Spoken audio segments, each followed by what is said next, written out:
ರೇಣುಕಾಸ್ವಾಮಿ ಕೊಲೆ ಪ್ರಕರಣದಲ್ಲಿ ಇವತ್ತು ಪ್ರದೋಷ್ ಸಲ್ಲಿಸಿರೋ ಮಾಫಿ ಸಾಕ್ಷಿ ಅರ್ಜಿಯ ಆದೇಶ ಬರಲಿದೆ. ಸಿಸಿಎಚ್ 59ನೇ ಕೋರ್ಟ್ ಜಡ್ಜ್ ನ್ಯಾಯಮೂರ್ತಿ ಸುಜಾತ ಎಂ ಸಾಮ್ರಾಣಿ ಆದೇಶ ಹೊರಡಿಸಲಿದ್ದಾರೆ. ಈಗಾಗಲೇ ವಾದ ಪ್ರತಿವಾದ ಆಗಿದ್ದು ಇವತ್ತು ಮತ್ತೊಮ್ಮೆ ವಾದ ಮಾಡೋಕೆ ಜಡ್ಜ್ ಅವಕಾಶ ನೀಡಿದ್ದು ವಾದ ಪ್ರತಿವಾದದ ಬಳಿಕ ಇವತ್ತೇ ಆದೇಶ ನೀಡುವುದಾಗಿ ಜಡ್ಜ್ ಹೇಳಿದ್ದಾರೆ.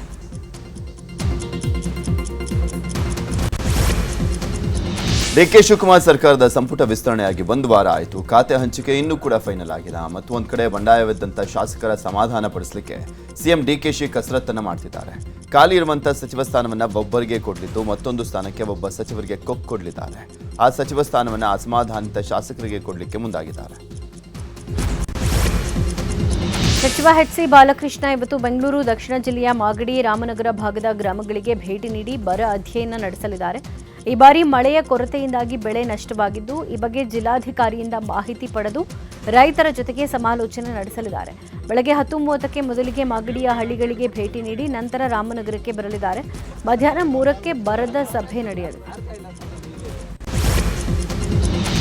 ಕಾವೇರಿ ನೀರಿನ ವಿಚಾರವಾಗಿ ಕರ್ನಾಟಕ ಬಂದ್ ಕರೆ ನೀಡಿರುವಂತಹ ಹಿನ್ನೆಲೆಯಲ್ಲಿ ಕನ್ನಡಪರ ಹೋರಾಟಗಾರ ವಾಟಾಳ್ ನಾಗರಾಜ್ ಇಂದು ಹುಬ್ಬಳ್ಳಿಗೆ ಭೇಟಿಯನ್ನು ಕೊಡ್ತಾ ಇದ್ದಾರೆ. ಬೆಳಗ್ಗೆ 11:30ಕ್ಕೆ ಹುಬ್ಬಳ್ಳಿಯ ಚೆನ್ನಮ್ಮ ವೃತ್ತದಲ್ಲಿ ರೈತ ಮತ್ತು ಕನ್ನಡಪರ ಸಂಘಟನೆಗಳ ಮುಖಂಡರ ಸಭೆಯನ್ನು ಮಾಡಲಿದ್ದಾರೆ. ಕಾವೇರಿ ವಿಚಾರವಾಗಿ ಆಗಸ್ಟ್ 13ರಂದು ಕರೆ ನೀಡಿರುವಂತಹ ಕರ್ನಾಟಕ ಬಂದ್ ಅನ್ನು ಬೆಂಬಲಿಸುವಂತೆ ವಾಟಾಳ್ ಮನವಿಯನ್ನು ಮಾಡಿದ್ದಾರೆ. ಆಗಸ್ಟ್ 13ರಂದು ಕರೆ ನೀಡಲಾಗಿರುವಂತಹ ಕರ್ನಾಟಕ ಬಂದ್ಗೆ ಬೆಂಗಳೂರು ಹೋಟೆಲ್ಗಳ ಸಂಘವು ನೈತಿಕ ಬೆಂಬಲವನ್ನು ಘೋಷಣೆ ಮಾಡಿದೆ. ರಾಜ್ಯದಲ್ಲಿ ಮುಂಗಾರು ಮಳೆ ಕೈಕೊಟ್ಟಿದೆ. ಹೀಗಾಗಿ ಈ ಬಾರಿ ಮುಂಗಾರು ಹಂಗಾಮಿಗೆ ತುಂಗಭದ್ರಾ ಜಲಾಶಯದಿಂದ ನೀರು ಬಿಡೋ ಸಾಧ್ಯತೆ ಇದೆ. ಇವತ್ತು ಸಚಿವ ಶಿವರಾಜ ತಂಗಡಗಿ ಅಧ್ಯಕ್ಷತೆಯಲ್ಲಿ ಕೊಪ್ಪಳ, ಬಳ್ಳಾರಿ, ವಿಜಯನಗರ, ರಾಯಚೂರು ಜಿಲ್ಲೆಯ ಜನಪ್ರತಿನಿಧಿಗಳು, ಅಧಿಕಾರಿಗಳ ಸಭೆ ನಡೆಯಲಿದೆ. ಸಭೆಯಲ್ಲಿ ನಾಲೆಗೆ ನೀರು ಬಿಡೋ ಕುರಿತು ನಿರ್ಧರಿಸಲಾಗುತ್ತೆ. ಮುಂಗಾರು ಹಂಗಾಮಿನ ಆರಂಭದಲ್ಲಿ ಜಲಾಶಯದಲ್ಲಿ ನೀರಿನ ಮಟ್ಟ ಕುಸಿತವಾಗಿದ್ದು 15 ದಿನದಲ್ಲಿ ಸುಮಾರು 52 ಟಿಎಂಸಿ ನೀರು ಹರಿದು ಬಂದಿದೆ. ಇದರಿಂದ ಇವತ್ತು ನಾಲೆಗೆ ನೀರು ಬಿಡೋ ಸಾಧ್ಯತೆ ಇದೆ. ಬಾರಿ ಸಚಿವರಾದಂಥ ನಂತರ ಇಂದು ಕೋಲಾರ ಜಿಲ್ಲೆಗೆ ಸಚಿವ ರಾಮಲಿಂಗಾರೆಡ್ಡಿ ಅವರು ಭೇಟಿಯನ್ನು ಕೊಡ್ತಾ ಇದ್ದಾರೆ. ಬೆಳಗ್ಗೆ 11ಕ್ಕೆ ಕೋಲಾರಕ್ಕೆ ಸಚಿವರು ಆಗಮಿಸಲಿದ್ದು ಕೋಲಾರದ ಜಿಲ್ಲಾ ಪಂಚಾಯತ್ ಸಭಾಂಗಣದಲ್ಲಿ ಜಿಲ್ಲೆಯ ಅಭಿವೃದ್ಧಿಗಳ ಕುರಿತ ಸಭೆಯಲ್ಲಿ ಭಾಗಿಯಾಗಲಿದ್ದಾರೆ.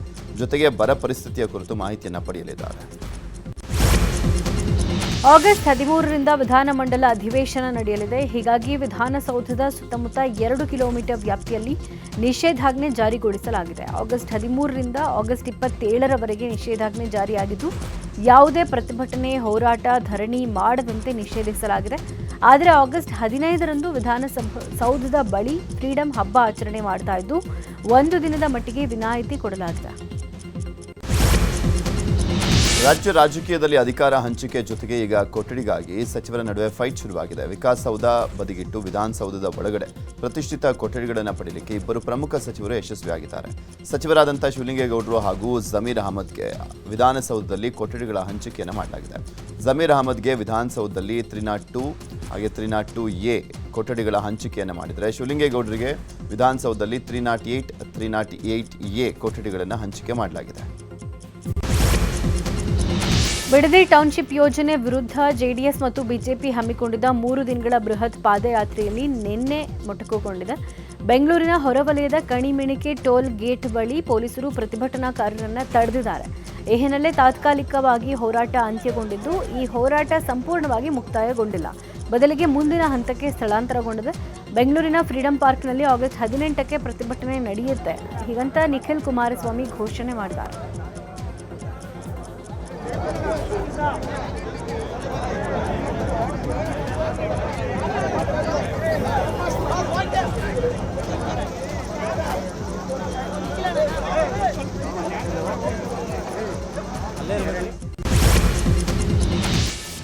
ಬಿಡದಿ ಟೌನ್ಶಿಪ್ ಬಗ್ಗೆ ಹಾಸನದ ಹರದನಹಳ್ಳಿಯಲ್ಲಿ ಎಚ್.ಡಿ. ದೇವೇಗೌಡರು ಪ್ರತಿಕ್ರಿಯೆಯನ್ನು ಕೊಟ್ಟಿದ್ದಾರೆ. ಅತ್ಯಂತ ಹೇಯ ಕೃತ್ಯ ಮಾಡಲಿಕ್ಕೆ ಸರ್ಕಾರ ಮುಂದಾಗಿದೆ. ನಾನು ಪೊಲೀಸ್ ಅಧಿಕಾರಿಗಳ ಬಗ್ಗೆ ಮಾತನಾಡಲ್ಲ. ಸಿಎಂ ಯಾರಿಗೂ ಬಲವಂತ ಇಲ್ಲ ಅಂತ ಹೇಳಿದ್ದಾರೆ. ಹಾಗಿದ್ರೆ ಪಾದಯಾತ್ರೆ ಯಾಕೆ ತಡೆದ್ರು ಅಂತ ಮಾಜಿ ಪ್ರಧಾನಿ ದೇವೇಗೌಡರು ಸರ್ಕಾರದ ವಿರುದ್ಧ ಕಿಡಿಕಾರಿದರು. ಬೆಂಗಳೂರಿಗೆ ಹೋಗಿ ನಿಖಿಲ್ ಹಾಗೂ ನಾಯಕರಿಂದ ಮಾಹಿತಿಯನ್ನು ಪಡಿತೇನೆ. ಬಳಿಕ ಬೆಂಗಳೂರಿನ ಫ್ರೀಡಂ ಪಾರ್ಕ್ನಲ್ಲಿ ಆಗಸ್ಟ್ 18ರಂದು ಸಭೆ ನಡೆಸಲಿಕ್ಕೆ ತೀರ್ಮಾನವನ್ನು ಮಾಡಲಾಗಿದೆ. ಈ ಹೋರಾಟದಿಂದ ಹಿಂದಿರುವಂಥ ಪ್ರಶ್ನೆ ಇಲ್ಲ. ಯಾರಿಗಾಗಿ ಈ ಬಡಾವಣೆ ಅಂತ ಆಕ್ರೋಶವನ್ನು ಹೊರಹಾಕಿದರು. ನಾನು ನಿಮಗೋಸ್ಕರ ಹೋರಾಟ ಮಾಡುವ ಕೆಲಸವನ್ನು ಸದಾ ಮಾಡ್ತೇನೆ. ಅದನ್ನು ದಯಮಾಡಿ 19 ತಾರೀಕು ಫ್ರೀಡಂ ಪಾರ್ಕಲ್ಲಿ ಒಂದು ದೊಡ್ಡ ಸಭೆಯನ್ನು ಏರ್ಪಾಡು ಮಾಡಲಾಗಿದೆ. ಬೃಹತ್ ಸಂಖ್ಯೆಯಲ್ಲಿ ತಾವೆಲ್ಲ ಬರಬೇಕು. ನಾನು 10 ನಿಮಿಷ ಆ ಸಭೆಗೆ ಬರ್ತೇನೆ. ದಯಮಾಡಿ ಏನು ಮಾಡಿ. ಬಿಡದಿ ಟೌನ್ಶಿಪ್ ವಿರುದ್ಧದ ಹೋರಾಟ ಮುಂದುವರಿಯುತ್ತೆ ಅಂತ ವಿಪಕ್ಷ ನಾಯಕ ಆರ್ ಅಶೋಕ್ ಹೇಳಿದ್ದಾರೆ. ಬೆಂಗಳೂರಿನಲ್ಲಿ ನಿನ್ನೆ ಮಾತನಾಡಿದ ಅವರು, ರೈತರಿಗೆ ಅನುಕೂಲ ಮಾಡಿಕೊಡೋ ಉದ್ದೇಶ ಕಾಂಗ್ರೆಸ್ಗಿಲ್ಲ. ಲೂಟಿ ಹೊಡೆಯೋಕೆ ಭೂ ಸ್ವಾಧೀನ ಮಾಡಲಾಗ್ತಾ ಇದೆ. ಹಠಕ್ ಬಿದ್ದು ಟೌನ್ಶಿಪ್ ಯೋಜನೆ ಮಾಡ್ತಾ ಇದ್ದಾರೆ. ಸದನದ ಒಳಗೂ ನಾವು ಟೌನ್ಶಿಪ್ ಅನ್ನು ವಿರೋಧಿಸಿ ಹೋರಾಟ ಮಾಡ್ತೀವಿ. ಜೆಡಿಎಸ್ ಹೋರಾಟಕ್ಕೆ ನಮ್ಮ ಬಿಜೆಪಿಯ ಬೆಂಬಲ ಇದೆ ಅಂತ ಹೇಳಿದ್ರು. ಸರ್ಕಾರ ಲೂಟಿ ಹೊಡೆಯೋದಕ್ಕೆ ಹಣ ಮಾಡ್ಕೊಳೋದಕ್ಕೋಸ್ಕರ ಆಟ ಹಿಡಿತಾ ಇದ್ದಾರೆ ಅಷ್ಟೇ. ಇವ್ರಿಗೆ ದುಡ್ಡು ಬರಲ್ಲ ಅದರಲ್ಲಿ ಅಂತ ಹೇಳಿದ್ರೆ ಸ್ಪೆಷಲ್ ಇಂಟ್ರೆಸ್ಟ್ ಯಾಕೆ? ಅದು ಮಾಡೋಕ್ಕೇನು ಇದು ಕಳ್ಳಕಾಯಿ ವ್ಯಾಪಾರನ? ಅಕ್ವಿಜೇಷನ್ ಅಂದ್ರೆ ಏನು? ಅಕ್ವಿಜೇಷನ್ ಅಂದ್ರೆ ಇಡೀ ಲೇಔಟ್ ಮಾಡೋದೇ ಅಕ್ವಿಜೇಷನ್. ನಾವೀಗಾಗಲೇ JDSಗೆ ಪೂರ್ಣ ಬೆಂಬಲವನ್ನು ಕೊಟ್ಟಿದ್ದೀರಿ. ಅವ್ರ ಓಟದಲ್ಲಿ ನಾನು ಪಾಲ್ಗೊಂಡಿದ್ದೆ, ನಮ್ಮ ಕಾರ್ಯಕರ್ತರು ಪಾಲ್ಗೊಂಡಿದ್ರು. ಕುಮಾರಸ್ವಾಮಿ ಅವ್ರ ಜೊತೆ ಮಾತಾಡಿದ್ದೀನಿ. 17 ಅಥವಾ 18 ತಾರೀಕು ದೊಡ್ಡ ಹೋರಾಟವನ್ನು ಫ್ರೀಡಂ ಪಾರ್ಕಿಂದ ವಿಧಾನಸೌಧ ಮುತ್ತಿಗೆ ಹಾಕುವಂಥ ಒಂದು ದೊಡ್ಡ ಕಾರ್ಯಕ್ರಮವನ್ನು ಮಾಡ್ತೀರಿ. ವಿಧಾನಸಭೆಯಲ್ಲಿ ಒಳಗಡೆನೂ ಕೂಡ ಇದು ದೊಡ್ಡ ಹೋರಾಟ ಆಗ್ತೈತೆ. ನಾಗೇಂದ್ರನ ವಿಚಾರ ಒಂದು, ಬಿಡದಿ ಹೋರಾಟನೂ ನಾವು ದೊಡ್ಡದಾಗಿ ಕಾಣ್ತಾ ಇದ್ದೀವಿ.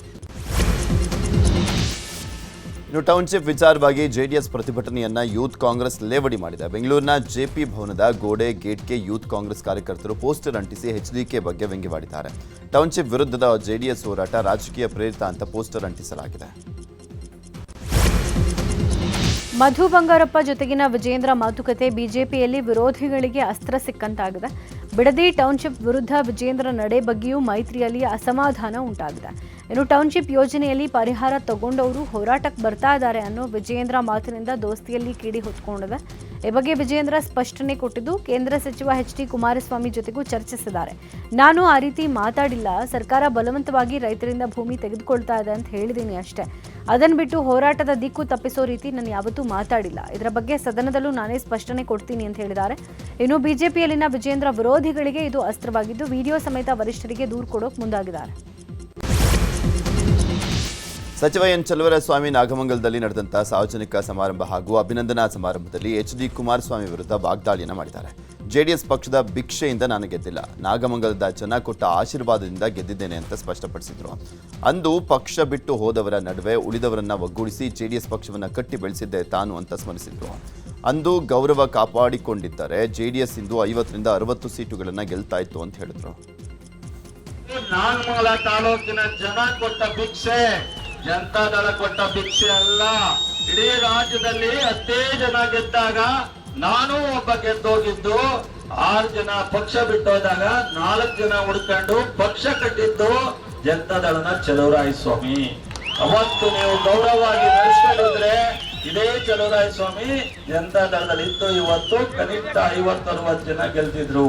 ಇವತ್ತು ನಿಮ್ಮ ಪರಿಸ್ಥಿತಿ ಏನಿದೆ ಅಂತ ಅರ್ಥ ಮಾಡಿ ಅವ್ರು ಇವ್ರನ್ನ ಟೀಕೆ ಮಾಡೋದು ಬಿಟ್ಟು ಕೆಲಸ ಮಾಡಿ. ಚಿಕ್ಕಬಳ್ಳಾಪುರ ಜಿಲ್ಲಾ ಕಾಂಗ್ರೆಸ್ ಅಧ್ಯಕ್ಷರ ನೇಮಕ ವಿಚಾರಕ್ಕೆ ಸಂಬಂಧಪಟ್ಟಂತೆ ಶಿಡ್ಲಘಟ್ಟದಲ್ಲಿ ಅಭಿಪ್ರಾಯ ಸಂಗ್ರಹ ಸಭೆ ನಡೆದಿದೆ. ಶಿಡ್ಲಘಟ್ಟದ ಕಾಂಗ್ರೆಸ್ ಭವನದಲ್ಲಿ ಅಭಿಪ್ರಾಯ ಸಂಗ್ರಹ ಸಭೆ ಮಾಡಲಾಗಿದೆ. ಈ ವೇಳೆ ಕಾಂಗ್ರೆಸ್ ಮುಖಂಡ ಪುಟ್ಟು ಆಂಜನಪ್ಪ ಮಾತನಾಡಿ, ಜಿಲ್ಲಾ ಕಾಂಗ್ರೆಸ್ ಅಧ್ಯಕ್ಷರ ನೇಮಕಾತಿ ಸಂಬಂಧ ಪಕ್ಷದ ಮುಖಂಡರು ಮತ್ತು ಕಾರ್ಯಕರ್ತರ ಅಭಿಪ್ರಾಯವನ್ನು ನೇರವಾಗಿ ಪಡೆಯಲಾಗ್ತಾ ಇದೆ ಅಂತ ಹೇಳಿದ್ದಾರೆ. ಮಾಜಿ ಪ್ರಧಾನಿ HD ದೇವೇಗೌಡರು ಹಾಸನದ ಮಾವಿನಕೆರೆ ರಂಗನಾಥ ಸ್ವಾಮಿ ಬೆಟ್ಟದ ತಪ್ಪಲಲ್ಲಿರೋ ಚೆನ್ನಮ್ಮ ಸಮಾಧಿಗೆ ಪೂಜೆ ಸಲ್ಲಿಸಿದ್ದಾರೆ. ಈ ವೇಳೆ ಪತ್ನಿ ಸಮಾಧಿ ನೋಡಿ ಭಾವುಕರಾದರು. ಸಮಾಧಿ ಬಳಿ ಇಟ್ಟಿರೋ ಪತ್ನಿ ಫೋಟೋಗೆ ಕೈ ಮುಗಿದು ನಗ್ತಾ ಇದೆಯಾ ಅಂತ ದುಃಖಿತರಾದರು.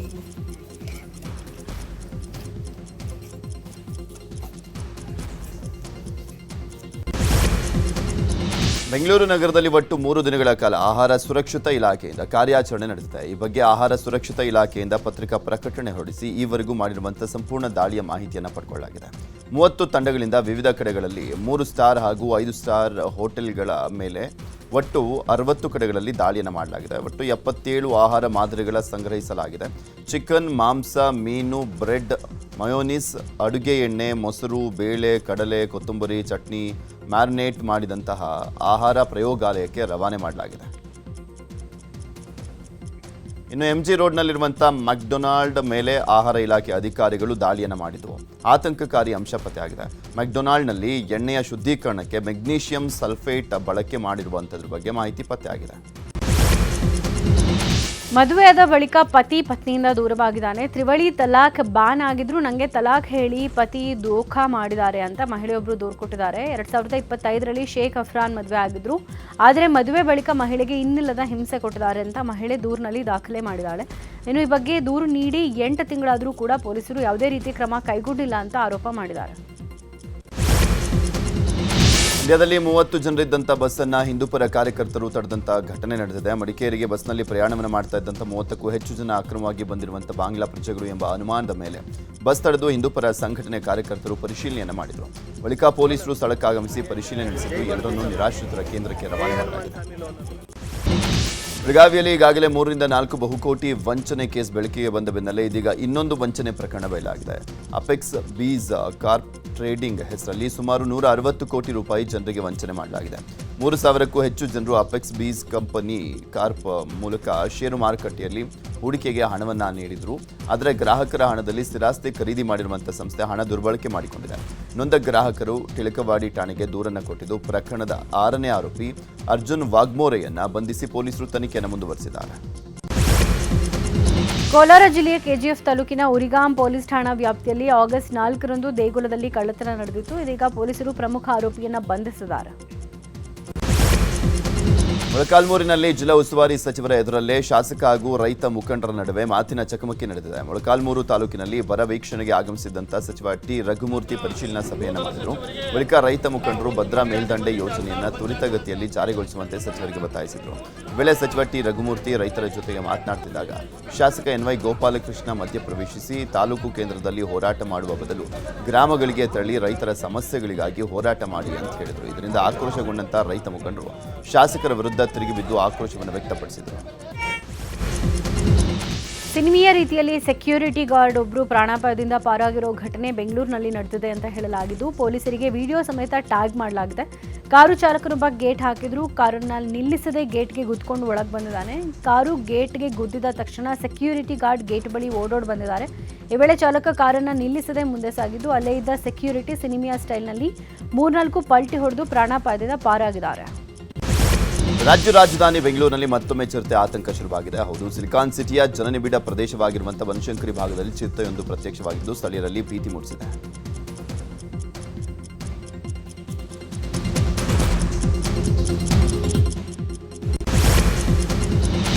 ದಿಢೀರ್ ಕುಸಿದು ಬಿದ್ದು 10ನೇ ತರಗತಿ ವಿದ್ಯಾರ್ಥಿ ಮೃತಪಟ್ಟಿರೋ ಘಟನೆ ಶಿವಮೊಗ್ಗದ ಆಯನೂರು ಬಳಿಯ ತಮ್ಮಡಿಹಳ್ಳಿಯಲ್ಲಿ ನಡೆದಿದೆ. ಶಾಲೆಯಲ್ಲಿ ಚೆಸ್ ಆಡ್ತಾ ಇದ್ದದ್ದನ್ನ ನೋಡ್ತಾ ಕೂತಿದ್ದ ವಿನಯ್ ಕುಸಿದು ಬಿದ್ದಿದ್ದಾರೆ. ತಕ್ಷಣ ಶಿಕ್ಷಕರು ಹಾಗೂ ಪೋಷಕರು ಆಯನೂರು ಪ್ರಾಥಮಿಕ ಆರೋಗ್ಯ ಕೇಂದ್ರಕ್ಕೆ ಕರೆತಂದಿದ್ರು. ಆದರೆ ವಿದ್ಯಾರ್ಥಿ ಸೀರಿಯಸ್ ಇದ್ದ ಕಾರಣ ಅಲ್ಲಿಂದ ಮೆಗ್ಗಾನ್ ಆಸ್ಪತ್ರೆಗೆ ರವಾನಿಸಲಾಯಿತು. ಅಷ್ಟೊತ್ತಿಗಾಗಲೇ ವಿನಯ್ ಉಸಿರು ನಿಂತಿದ್ದು ಆಸ್ಪತ್ರೆಯ ಬಳಿ ಪೋಷಕರ ಆಕ್ರಂದನ ಮುಗಿಲು ಮುಟ್ಟಿದೆ. ಕೊಪ್ಪಳ ಜಿಲ್ಲೆಯಲ್ಲಿ 48 ಜನರು ಎಸ್ಐಆರ್ನಲ್ಲಿ ತಿರಸ್ಕರಿಸಿದ್ದಾರೆ ಅಂತ ಜಿಲ್ಲಾಧಿಕಾರಿ ಡಾಕ್ಟರ್ ಸುರೇಶ್ ಇಟ್ನಾಳ್ ಹೇಳಿದ್ದಾರೆ. ತಿರಸ್ಕರಿಸಿದವರ ಜೊತೆ ಮಾತನಾಡ್ತಾ ಇದ್ದೇವೆ. ಯಾವುದೇ ಮತದಾರರನ್ನ ಬಿಟ್ಟು ಹೋಗದಂತೆ ಕ್ರಮ ವಹಿಸಲಾಗಿದೆ. ಜಿಲ್ಲೆಯಲ್ಲಿ ಎಸ್ಐಆರ್ ಪ್ರಕ್ರಿಯೆ ಉತ್ತಮವಾಗಿ ನಡೀತಾ ಇದೆ ಅಂತ ಹೇಳಿದರು. 80ನೇ ಸ್ವಾತಂತ್ರ್ಯೋತ್ಸವದ ಅಂಗವಾಗಿ ಮೈಸೂರು ಮಹಾನಗರ ಪಾಲಿಕೆ ಸ್ವಚ್ಛತಾ ಅಭಿಯಾನ ಹಮ್ಮಿಕೊಂಡಿದೆ. 80 ತ್ಯಾಜ್ಯ ಮುಕ್ತ ತಾಣಗಳು ಅಭಿಯಾನದ ಅಡಿ ನಗರದ ವಿವಿಧ ವಲಯಗಳಲ್ಲಿ ತ್ಯಾಜ್ಯ ಸಂಗ್ರಹವಾಗ್ತಾ ಇದ್ದ ಸ್ಥಳಗಳು ಹಾಗೂ ಬಯಲು ಮೂತ್ರ ವಿಸರ್ಜನೆ ಸ್ಥಳವನ್ನು ಸ್ವಚ್ಛಗೊಳಿಸಿ ಪರಿವರ್ತನೆ ಮಾಡಲಾಗಿದೆ. ಕಾರ್ಮಿಕರ ವಿವಿಧ ನ್ಯಾಯಯುತ ಬೇಡಿಕೆಗಳ ಈಡೇರಿಕೆಗಾಗಿ ಭಾರತೀಯ ಮಜ್ದೂರ್ ಸಂಘ ವತಿಯಿಂದ ದೇಶವ್ಯಾಪಿ ಪ್ರತಿಭಟನೆಗೆ ಕರೆಯನ್ನು ಕೊಡಲಾಗಿದೆ. ಇಂದು ಮಂಗಳೂರಲ್ಲೂ ಕೂಡ ಪ್ರತಿಭಟನೆ ನಡೆಯಲಿದೆ. ಬೆಳಗ್ಗೆ 11 ಗಂಟೆಗೆ ಟೌನ್ ಹಾಲ್ ಮುಂದೆ ಪ್ರತಿಭಟನೆಯನ್ನು ಮಾಡಲಾಗುತ್ತೆ ಅಂತ BMS ಜಿಲ್ಲಾಧ್ಯಕ್ಷ ಅನಿಲ್ ಕುಮಾರ್ ಹೇಳಿದ್ದಾರೆ. ದೊಡ್ಡಬಳ್ಳಾಪುರದಲ್ಲಿ ಅದ್ಧೂರಿಯಾಗಿ ಗಾಳಿಪಟ ಸ್ಪರ್ಧೆ ನಡೆದಿದೆ. ನಮ್ಮ ಸಂಸ್ಕೃತಿ ನಮ್ಮ ಕ್ರೀಡಾ ಸಮಿತಿ ವತಿಯಿಂದ 10ನೇ ವಾರ್ಷಿಕೋತ್ಸವದ ಅಂಗವಾಗಿ ಆಯೋಜನೆ ಮಾಡಿದ್ದ ಗಾಳಿಪಟ ಸ್ಪರ್ಧೆಯಲ್ಲಿ ಮಕ್ಕಳು, ಪೋಷಕರು ಸೇರಿದಂತೆ 100 ಮಂದಿ ಭಾಗವಹಿಸಿದರು. ಬಾನಂಗಳಕ್ಕೆ ಬಣ್ಣ ಬಣ್ಣದ ಗಾಳಿಪಟ ಹಾರಿಸಿ ಸಂಭ್ರಮ ಪಟ್ಟಿದ್ದಾರೆ.